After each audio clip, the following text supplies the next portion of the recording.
मंत्रिमंडल के समक्ष जो अभी पिछले दिनों माननीय सर्वोच्च न्यायालय द्वारा नौकरियों में अनुसूचित जाति के कोटे में वर्गीकरण के संबंध में हरियाणा अनुसूचित जाति आयोग की जो रिपोर्ट थी वो आज रखी गई। उस रिपोर्ट को कैबिनेट ने स्वीकार कर लिया और स्वीकार किया है क्योंकि चुनाव आचार संहिता लगी हुई है। चुनाव आचार संहिता उसको हमने देख करके ये अनुशंसा किया है कि चुनाव आयोग को भेजी जाए रिपोर्ट। जैसा भी चुनाव आयोग उसके ऊपर दिशा निर्देश देगा हम उसको आगे बढ़ाने का काम करेंगे। एक ये अनुशंसा है क्या जी, मैं आपको बताना चाहता हूं कि ये 2 प्रकार के वर्गीकरण की सिफारिश माननीय सर्वोच्च न्यायालय ने की है। एक अन्य अनुसूचित जाति, दूसरा वंचित अनुसूचित जाति। उसके अंदर जो ऐसी समाज के अंदर गरीब व्यक्ति है ऐसे लोगों को, और उसके अंदर आयोग ने ये विश्लेषण भी किया क्योंकि रिपोर्ट पिछली कैबिनेट के अंदर हमने आयोग को भेजी थी।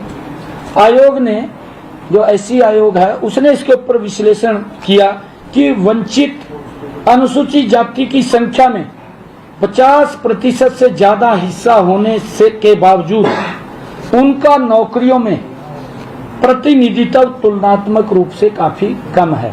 ये आयोग ने रिपोर्ट देकर के भेजा है। कौन सी जाति है सर? ये मैं बता रहा हूँ मैं सारा कुछ बताऊंगा आपको। बात पूरी हो जाए सवाल बाद में मैं आपको बताऊंगा कि अन्य अनुसूचित जातियों में जैसे चमार है, रेगर है, रायगर है, रामदासी है, रविदासी है, बलही है, बटाई है, मोची है, जाटव है, ये अन्य अनुसूचित जातियों में शामिल हैं। वंचित अनुसूचित जातियों में जैसे वाल्मीकि है, धाणक है, ओड है, बाजीगर है, मजहबी है, मजहबी सिख है। इसके साथ साथ 36 अन्य जातियां भी हैं जो इसके अंदर वंचित अनुसूचित जाति में शामिल हैं। हरियाणा में आज सरकारी नौकरियों में सीधी भर्ती में 20% कोटा अनुसूचित जाति के लिए आरक्षित है। आयोग ने यह सिफारिश किया। मैं आयोग की बात कर रहा हूं। आयोग को हमने पिछली कैबिनेट के अंदर भेजा था। आयोग ने यह सिफारिश की है कि इसका आधा प्रतिशत यानी 10% वंचित अनुसूचित जाति के लोगों के लिए आरक्षित किया जाए।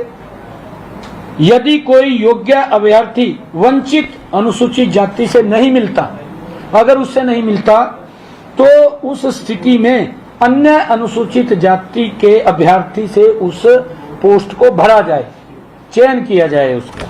ये उसके अंदर उन्होंने सिफारिश की है। इसी प्रकार उपलब्ध 20% कोटे में से आधा प्रतिशत यानी 10% कोटा अन्य अनुसूचित जाति के लोगों के लिए आरक्षित किया जाए। यदि कोई योग्य अभ्यर्थी अन्य अनुसूचित जाति में से नहीं मिलता तो उस स्थिति में वंचित अनुसूचित जातियों से अभ्यर्थियों का चयन किया जाएगा। हाँ जी, इधर से भी ले सकते हैं, उधर से भी ले सकते हैं, दोनों भी खाली ना पोस्ट रहे। जो वो कोटा है वो कोटा उतना बरकरार रहे। और इसी प्रकार आज के कुल 20% कोटा में कोई परिवर्तन नहीं होगा क्योंकि वो 20% जो कोटा है वो कोटा रहेगा। आज कैबिनेट ने इन सारे आंकड़ों का विश्लेषण का अध्ययन करने के बाद हरियाणा अनुसूचित आयोग की रिपोर्ट को स्वीकार कर लिया है, जैसा मैंने बताया भी है। लेकिन आदर्श आचार संहिता लागू होने के कारण फिलहाल इस मामले में आगे की कार्रवाई अमल में चुनाव के बाद लाई जाएगी। हाल ही में कैबिनेट द्वारा 50,000 से दूसरा जो विषय है हमारा, आज एक और विषय था जो हमने 1,20,000 HKRN के